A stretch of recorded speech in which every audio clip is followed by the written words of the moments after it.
तो 3 इकोनॉमिक्स की, 2 मैथ की और 4 इंग्लिश की, टोटल कितनी होगी? 9 बुक्स होगी, तो 9 फैक्टोरियल हो गया सीधा इसका। उसको सॉल्व करेंगे तो ये हो गया 3628880। ठीक है। दूसरे पार्ट में क्या बोल रहा है? एक सब्जेक्ट की बुक्स साथ में ही रखनी है। मतलब अगर 3 हमारी इको की है तो वो साथ में रखनी है, 2 मैथ की है तो वो साथ में रखनी है, 4 इंग्लिश की है तो वो साथ में रखनी है। तो इस हिसाब से टोटल बॉक्स तो हमारे 3 बन गए, है ना? तो 3 बॉक्स के हिसाब से तो इसका 3p3 हो जाएगा। एक तो ये चीज हो गई। 3p3 मतलब 3 फैक्टोरियल ही हो गया।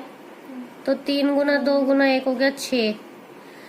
अब ये जो 3 इकोनॉमिक्स की रखी हैं, ये भी तो आपस में जगह चेंज करेंगी।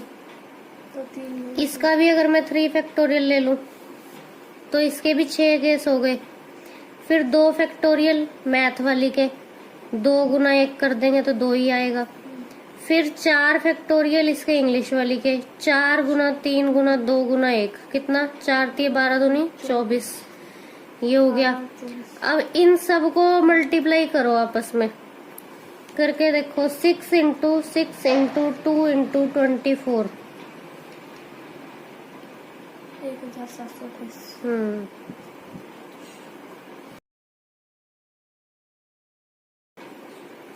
और उसमें से कह रहा है बेस्ट और वर्स्ट वाला इकट्ठा नहीं आना चाहिए, तो बेस्ट और वर्स्ट वाले को इकट्ठा ही रख दें। उसके बाद पीछे बच गए 7 बॉक्स और टोटल है हो गए 8 बॉक्स। ठीक है। नहीं आना चाहिए बोला है ना इसने भी। तो सबसे पहले तो टोटल नंबर ऑफ वेज ही देखेंगे इसमें भी। तो पहले टोटल बताओ कितना बैठता है।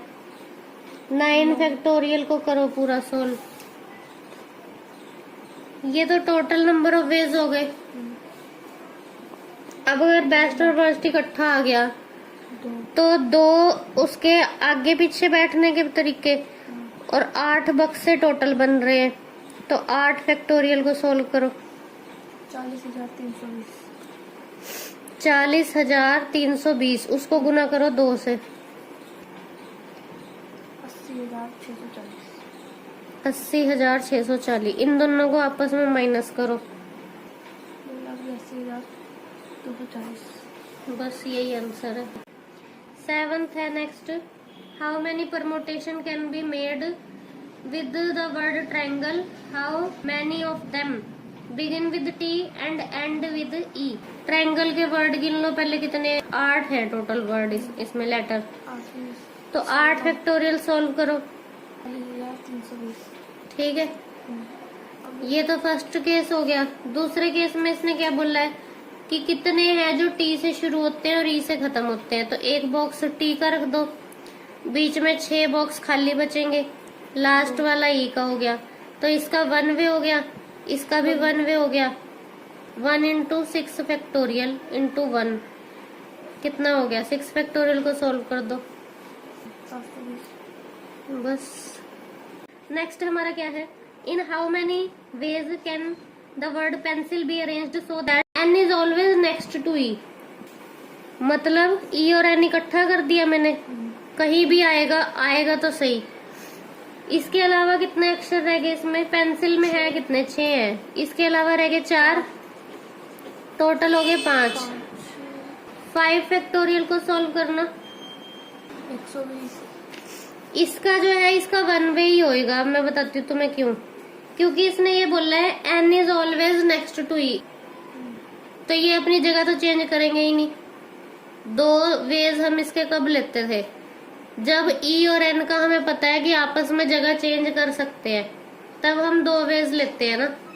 अब तो उसने बोल दिया कि ई के बाद ही एन आना चाहिए, तो फिर इसका तो 1 वे ही हो गया और इसका हो गया 5 फैक्टोरियल। तो इसका आंसर कितना हो गया? 120। दूसरे पार्ट में क्या बोल रहा है? N and E are always together. इसमें आएंगे 2 वेज, एन और ई ऑलवेज टुगेदर। तो मैं एन ई लिख देती हूँ, लेकिन ये दोनों आपस में जगह चेंज कर सकते हैं। और पीछे 5 फैक्टोरियल, मतलब टोटल बॉक्स मिला ये 1 2 3 4, 240। तो ये 2 से भी गुना हो गया, तो इसका आंसर आ गया 240। How many 4 digit number can be formed using distinct digit 0 1 2 3 4 5 0 1 2 3 4 5 total 6 हो गए। 6 नंबर है टोटल और 4 डिजिट का नंबर बनाना है। ठीक है, 0 तो पहले आएगा। 0 नहीं आना चाहिए पहले नंबर पे, वो वाला केस माइनस करना पड़ेगा। इस जगह पे कितने ऑप्शन है हमारे पास? 5 ऑप्शन है। 5 में से आएगा एक ही, पांचों एक साथ नहीं आने, है ना। तो 5P1 लिख सकती हूँ मैं इसको। और ये जो 3 जगह है यहाँ पे, यहाँ तो पूरे 6 ऑप्शन है, पर जो नंबर यहाँ आ जाएगा वो नहीं आएगा, है ना, क्योंकि इसने खुद ही बोला है कि डिस्टिंक्ट डिजिट यूज करने हैं, सारे नंबर अलग अलग लेने हैं। जो एक बार आ गया वो रिपीट नहीं होएगा, इसका मतलब। तो अगर जो एक नंबर इधर आ गया था वो तो नहीं आएगा यहाँ पे, तो उस हिसाब से यहाँ के लिए क्या रह गया? 5P3 रह गया। 5 into 5 factorial divide by 5 minus 3 factorial. 5 into 4 into 3 into 2 factorial divide by 2 factorial. ये गया इसके साथ, तो आ गया 300। नेक्स्ट देखो, चलो, how many different 6 digit number can be formed from the digit 4 2 5 0 6 7। कितने नंबर हो गए ये? 1 2 3 4 5 6, टोटल 6 नंबर है ये हमारे पास। 1 2 3 4 5 6 ही जगह का नंबर बनाना है। अब फिर वही बात आ गई, इधर 0 नहीं आ सकता, तो यहाँ कितने नंबर आ सकते हैं? यहाँ 5 नंबर आ सकते हैं। 5 में से आएगा तो एक ही, तो या तो 5 वेज कह दो सीधा ही, 5P1 या तो कह दो 5P1 है। और यहाँ के लिए 5 ही नंबर बच गए और 5 ही जगह है, तो 5P5 क्या हो गया? 5 फैक्टोरियल हो गया। 5 इंटू 5 फैक्टोरियल। सोल्व करो इसको, देखो।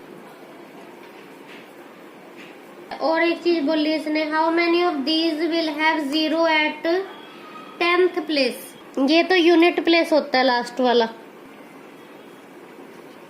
यहाँ पे 0 फिक्स कर दी इसने, तो इसका 1 वे हो गया। यहाँ पे अगर 0 फिक्स हो गई तो ये बाकी की क्या हो गई? 4 जगह हो गई और एक ये 5। इन 5 जगह पे कौन से 5 नंबर आ सकते हैं? कोई भी 5 नंबर आ सकते हैं। तो इसका क्या हो गया? 5 फैक्टोरियल हो गया, या तो तुम कह दो 5P5 हो गया। और इसका 0 का कितना हो गया? 1 वे हो गया। 5P5 मतलब 5 फैक्टोरियल। 5 फैक्टोरियल का सोल्व करके बताओ कितना आ रहा है। नेक्स्ट है हमारा, how many numbers of 4 digit can be formed with 3 4 5 8 no digit being repeated. How many of these are divisible by 2 and how many of these are divisible by 5। मतलब ये 3 आंसर निकालने हैं इसमें। 4 डिजिट के कितने number बना सकते हो? ये 1 2 3 4, 4 ही जगह है, 4 ही ऑप्शन है, तो 4P4 हो गया। तो 4 फैक्टोरियल को सॉल्व करो। ठीक है, ये पहला पार्ट हो गया। दूसरे पार्ट में कह रहा है डिविजिबल बाय 2 होना चाहिए। डिविजिबल बाय 2 का मतलब यहाँ या तो 4 आ सकता है या तो 8 आ सकता है। ठीक है, दोनों में से आएगा तो एक ही, तो 2 वेज हो गए, या तो बोल दो 2P1 हो गया। मल्टीप्लाई ये 3 जगह पे टोटल है भी 4 ही नंबर, तो एक अगर इधर आ गया तो उसके अलावा जो 3 रह गए वो इधर आएंगे। तो इसका क्या हो गया? 3P3 हो गया इंटू 3P3, मतलब कि 2 फैक्टोरियल इंटू 3 फैक्टोरियल। 2 गुना 3 गुना 2 गुना 1, 12 हो गया। फिर कह रहा है डिविजिबल बाय 5 होना चाहिए। 5 के लिए तो एक ही नंबर है यहाँ हमारे पास, इन नंबरों में सिर्फ एक ही नंबर है, तो इसका तो 1 वे हो गया। ठीक है, और यहाँ फिर वही 3 जगह है, तो 3P3 इंटू 1 वे। तो 3P3 को क्या करेंगे? 3 इंटू 2 इंटू 1, 6 हो गया। बस